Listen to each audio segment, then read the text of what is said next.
company na ekoi wo mo afat wo ho so a wotete nkoda bia da children's home ahodo na wo chemu asante mantemo hono mo mu gina sabre 2023 coding for Ghana campaign and wo chese se koba se wo mo e kire o manfo mo ani aba be fotintan efiri kase no kwan ofa so didi adwuma wo enembre mu a enisi wo yi nkoda wo children's home no efiri wonti kumase children's home e hono mo na wo mo e kire nkoda e ko abefa so no wadi dwuma so no Adom Kasee di chi. Information technology ababaye ade ehun ye pa wo ne wiase mu ne senti na Narrate International Company asase etete mabu no kwan obefa so de abefo niema edi wonjuma wo kwan me nkroma suapon kese mu no mabu na wo Kumase Children's Home ebabaji ntete wo kwan obefa so de information technology edi wonjuma owura Samuel Kwame Adomako ene ye CEO Narrate International Company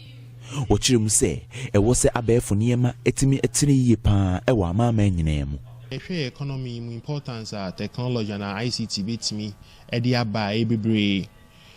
se ye tini ye ho ama digitalization na ye vice president person de ba no etimi aba betina ye benya faso bebre ama even dachi ye betimi use credit system ama se minisika wo me ho a de hia ne se metimi akọ bank bia mepe akọje credit card metimi ato ade no na me ne medwuma ko ifato ye ho so se ona ye pese omunya coding for Ghana afi bia ye ema mabunu no eye children's home nkra